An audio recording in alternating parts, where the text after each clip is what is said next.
At my brother's engagement party, my aunt laughed and said, "You'll never have a night like this. You were always the disappointment." Everyone just smiled. I laughed too, but they had no idea I'd made one call that changed everything. I, 32M, stood in the corner of the ballroom, nursing a whiskey and watching my brother accept congratulations for his engagement.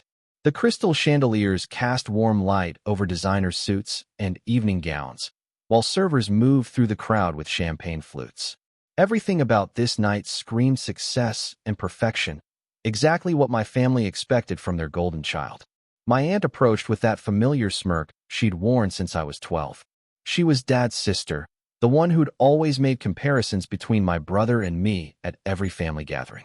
Her voice carried just loud enough for the nearby relatives to hear when she delivered her signature blow. She told me I'd never have a night like this, that I was always the disappointment of the family. The words hung in the air like smoke from an expensive cigar. Uncle Robert chuckled softly behind his martini. Cousin Sarah raised her eyebrows with that knowing look. Mom glanced away, unwilling to defend me as usual. Dad continued his conversation about quarterly profits, pretending he hadn't heard. I laughed along with them, raising my glass in mock agreement. My aunt seemed pleased with herself, having successfully reminded everyone of my place in the family hierarchy. What they didn't know was that 3 weeks ago, I'd made a single phone call that would change everything they thought they knew about their precious golden boy. The call was to Marcus Chun, an investigative journalist who specialized in corporate fraud. I'd met him at a conference 2 years ago when I was still working at the consulting firm. We'd kept in touch, trading industry gossip and sharing drinks whenever he was in town. Marcus had mentioned he was always looking for solid leads on white-collar crime, especially cases involving family businesses. My brother worked as CFO at our family's construction company, the business Dad had built from nothing over 30 years.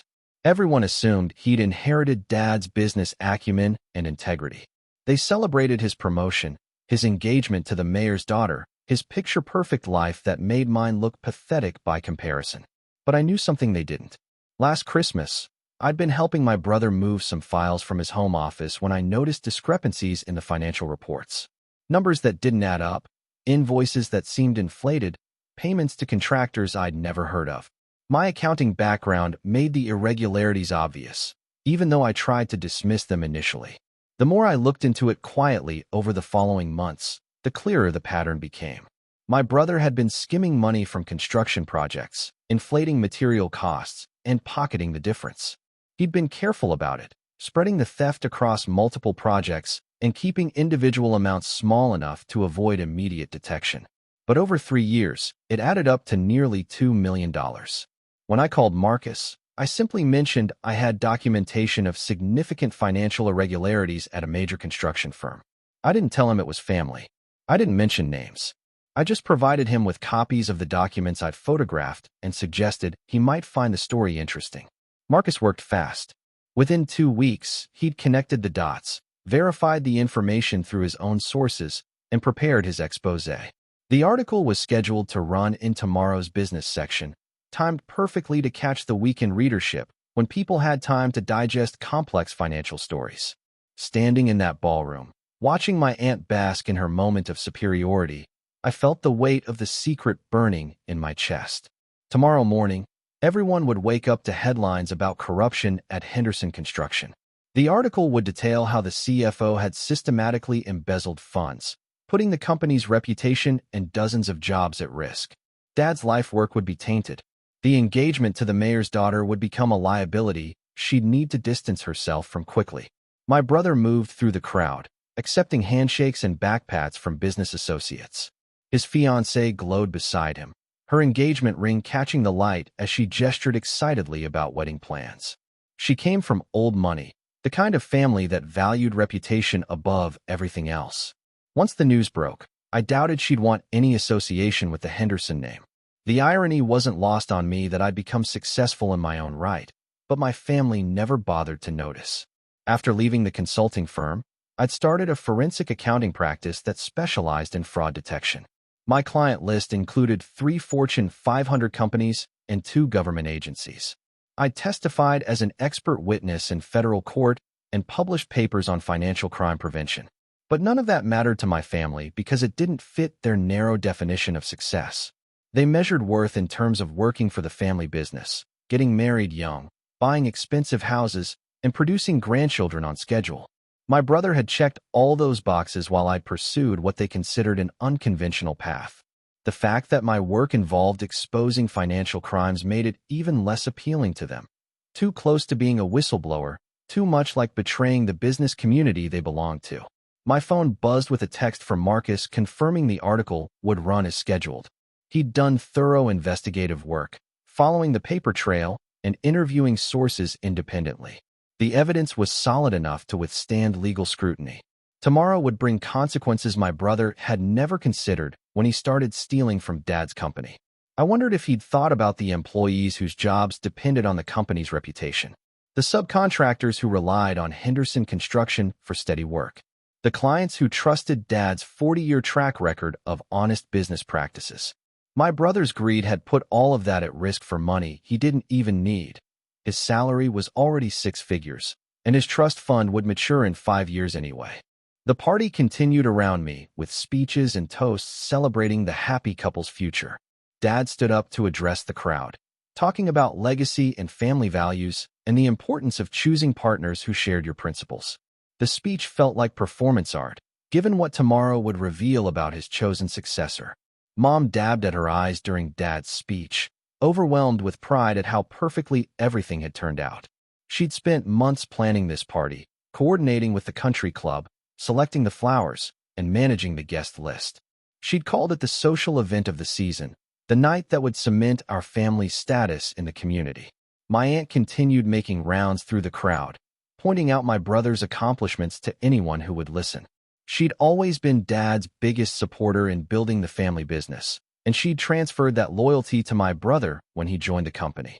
She saw him as the natural heir to everything Dad had built, the one who would carry the Henderson name to even greater heights. The contrast between tonight's celebration and tomorrow's revelation felt surreal. Everyone was toasting a future that would implode in less than 12 hours. The engagement announcement that dominated tonight's conversation would become a footnote in the scandal coverage. The business partnerships being celebrated would need immediate damage control. The social connections being strengthened would become liabilities to manage. I'd thought about warning them, giving my brother a chance to confess, and maybe work out some kind of restitution agreement. But every family gathering for the past 15 years had reinforced why I'd stopped trying to earn their respect. They'd made their choice about which son mattered, and I'd finally made mine about whether to protect them from the consequences. The evening wound down with final toasts and promises to stay in touch. Guests collected their coats and called for cars while my brother and his fiancée accepted congratulations and well wishes. My parents beamed with satisfaction at the successful event, already discussing plans for the wedding reception. My aunt made one final stop at my corner of the room before leaving. She told me how wonderful it was to see the family together celebrating real success, not like some people who wasted their potential on thankless careers. She patted my shoulder with mock sympathy and suggested I should think about settling down soon, though she doubted I'd ever find anyone willing to overlook my professional shortcomings. I thanked her for the advice and assured her I'd think about it seriously. She seemed pleased with my apparent acceptance of her wisdom and moved on to say goodbye to my parents. I watched her gather her coat and purse, completely unaware that her favorite nephew's world would collapse before she finished reading her morning paper. The ride home gave me time to think about what I'd set in motion. There was no way to stop the article now, even if I wanted to. Marcus had confirmed it was already in print, ready for distribution to newsstands and subscribers across the city. The digital version would go live at midnight, which meant early risers would start sharing it on social media before most people were awake. My apartment felt quiet after the noise and energy of the party. I poured another whiskey and sat by the window, looking out at the city lights and thinking about how different tomorrow would be for everyone involved. My brother would wake up to phone calls from reporters and lawyers. Dad would face questions about oversight and corporate governance. Mom would deal with the social fallout among her circle of friends. The hardest part was knowing that Dad's reputation would suffer along with my brother's. He'd built Henderson Construction through honest work and fair dealing, never cutting corners or cheating clients. The business had been his life's work, and now it would be remembered for my brother's betrayal rather than Dad's integrity. That collateral damage bothered me more than anything else about the situation. But Dad had made choices too. He'd promoted my brother despite warning signs about his character. He'd ignored the lavish lifestyle that exceeded what the CFO salary could support. He'd dismissed my attempts to discuss concerns about company finances as jealousy and resentment. The consequences flowing from those decisions weren't entirely unfair. I went to bed that night knowing I'd crossed a line I couldn't uncross. By morning, I would no longer be just the family disappointment. I'd be the family whistleblower, the one who'd expose their secrets to public scrutiny. They might never prove I was the source, but they'd suspect. The family dynamics that had marginalized me for years would shift completely, though not necessarily in my favor. Update 1. The article went live at 6 a.m., and my phone started ringing by 6:30. Marcus had done exceptional work, presenting the financial evidence clearly while maintaining professional objectivity.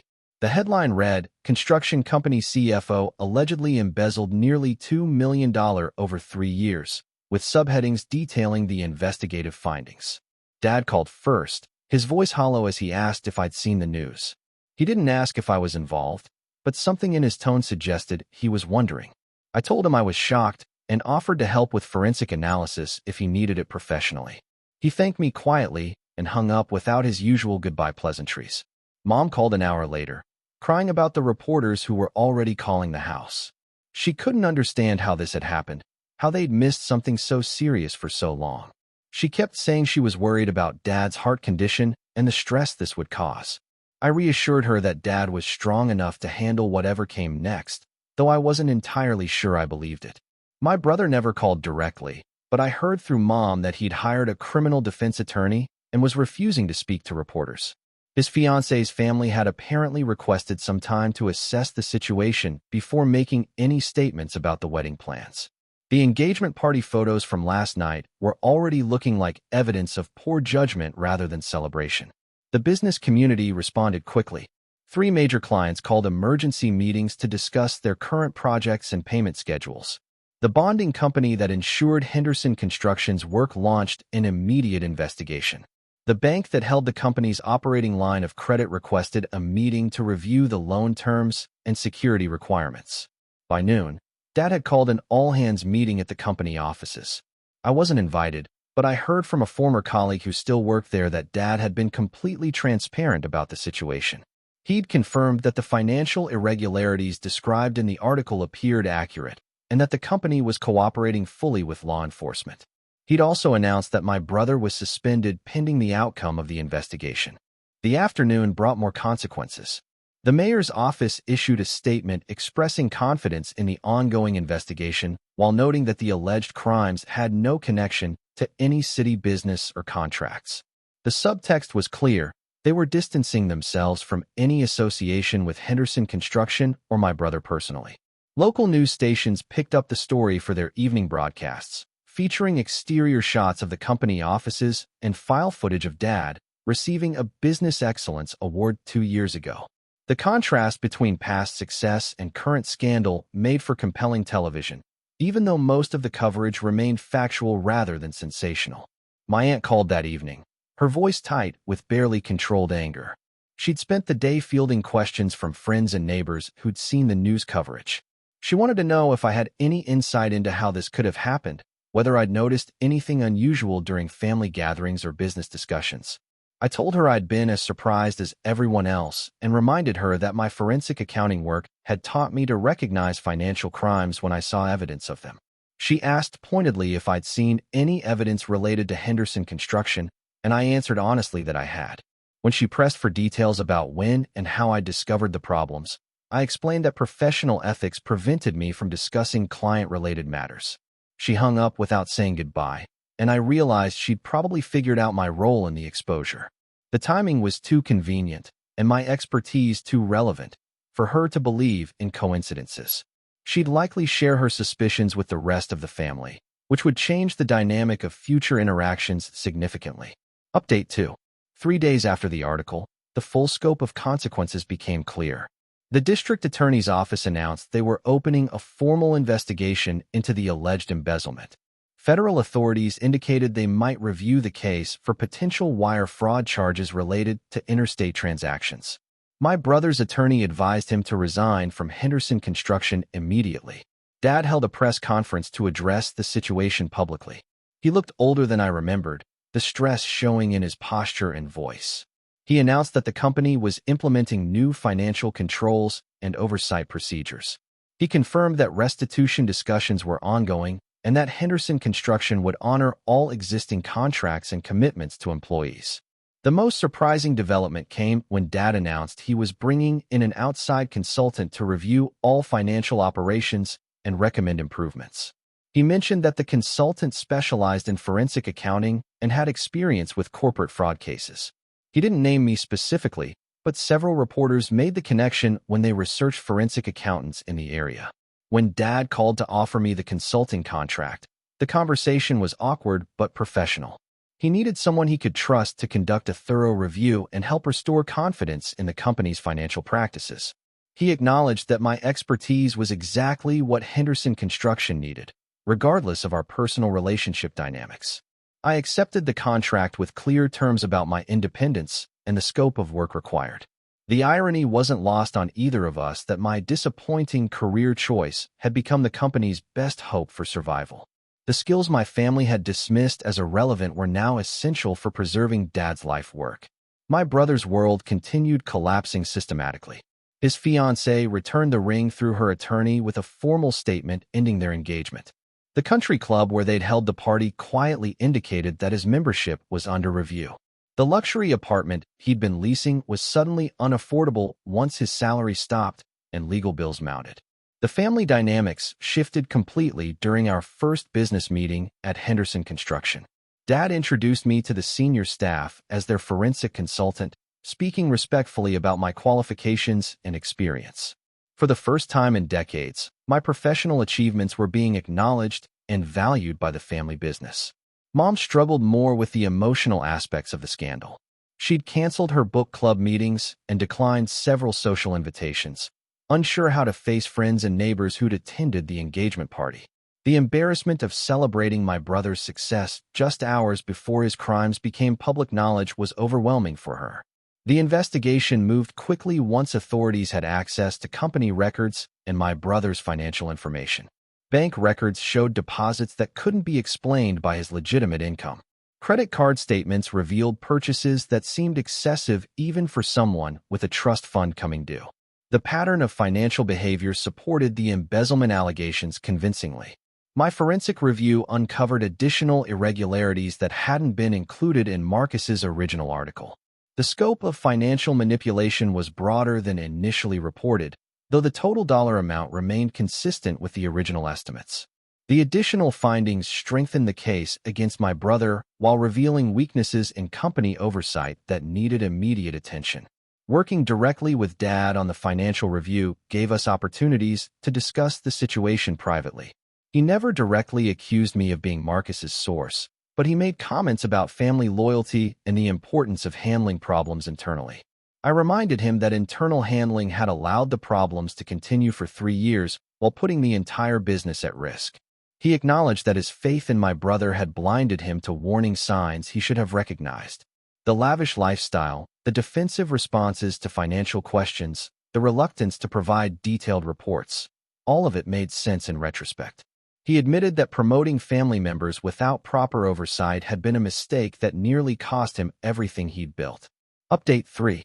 2 months later, my brother pleaded guilty to embezzlement and wire fraud charges. The plea agreement included full restitution to Henderson Construction and a suspended sentence contingent on completing community service and financial counseling. His cooperation with the investigation helped minimize the federal charges, though his professional reputation was permanently destroyed. Dad decided to restructure Henderson Construction as an employee-owned company, transferring his ownership stake to longtime workers who'd helped build the business. He retained a consulting role but stepped back from daily operations, acknowledging that new leadership was needed to restore confidence and credibility. My consulting contract evolved into a permanent position as Chief Financial Officer, replacing my brother in the role he'd used to steal from the company. The staff who'd initially been skeptical of my involvement came to appreciate the transparency and accountability I brought to financial operations. The new systems I implemented eliminated the opportunities for fraud that my brother had exploited. The family relationships remained complicated but had improved in unexpected ways. Dad gained new respect for my professional abilities and ethical standards. Mom slowly resumed her social activities, finding that most people were supportive rather than judgmental about the family's crisis. The scandal had actually strengthened some relationships by revealing who offered genuine friendship versus social convenience. My aunt never apologized for her years of disparaging comments, but she stopped making them. The family gatherings where she traditionally highlighted my shortcomings became occasions where she quietly acknowledged my role in saving the family business. The dynamic had shifted permanently, though neither of us explicitly discussed the change. The mayor's daughter eventually reached out through mutual friends to express appreciation for my actions. She'd learned enough about the financial crimes to understand that marrying my brother would have made her an unwitting accomplice to ongoing fraud. The embarrassment of a broken engagement was preferable to the legal and social consequences she might have faced later. Henderson Construction recovered more quickly than anyone expected. The transparency about past problems and commitment to ethical operations actually attracted new clients who valued integrity over connections. The employee ownership structure motivated workers to maintain high standards and protect the company's reputation. Revenue reached record levels within 18 months. My brother disappeared from the local social scene completely, moving to another state where his history was less well known. He found work with a small accounting firm that was willing to hire someone with his qualifications despite the criminal record. The family rarely discussed him, though Mom occasionally mentioned receiving brief holiday cards with no return address. The most significant change was in how family success was defined and celebrated. The next major family gathering focused on the company's recovery and the employees who'd made it possible. Dad's speech emphasized values like honesty and accountability rather than financial achievements. Mom's planning focused on recognizing collective efforts rather than individual accomplishments. Standing in the same ballroom where my aunt had delivered her cutting remarks about disappointment and failure, I reflected on how completely circumstances had changed. The consulting practice I'd built independently was thriving. The forensic accounting skills my family had dismissed were now central to Henderson Construction's success. The unconventional career path I'd chosen had ultimately saved their conventional business. My aunt approached during the cocktail hour, but her demeanor was entirely different from that night 2 years ago. She asked about my work with genuine interest and commented on how well the company was performing under the new leadership structure. She mentioned that several of her friends had inquired about forensic accounting services for their own businesses, wondering if I might be available for consulting work. The conversation felt surreal given our history, but I appreciated the implicit acknowledgement that she'd been wrong about my potential and choices. She never directly apologized for the years of dismissive comments, but her respectful tone and genuine interest in my work communicated regret more effectively than words might have. The evening ended with Dad presenting awards to employees who'd contributed to the company's recovery and growth. When he called me forward to receive recognition for the financial restructuring work, the applause felt genuine rather than obligatory. The family disappointment had become the family success story, though the journey had required destroying old assumptions about worth and achievement. Looking back, I realized that single phone call to Marcus had been about more than exposing my brother's crimes. It had forced everyone to confront the reality of who we actually were versus who we pretended to be. The painful process of rebuilding had ultimately created something stronger and more honest than what existed before the scandal. The revenge had been complete, but it had also been constructive. Instead of simply destroying my brother's success, I'd used the exposure of his failures to build something better for everyone involved. The family that had dismissed my value learned to appreciate my contributions. The business that had excluded my expertise learned to depend on my skills. The aunt who had mocked my disappointments learned to respect my achievements. Sometimes the best revenge isn't getting even. It's proving wrong everyone who underestimated your worth while building something meaningful from their mistakes. That night at the engagement party, my aunt had been right that I'd never have a night like that. What she couldn't have known was that I'd eventually create something much better,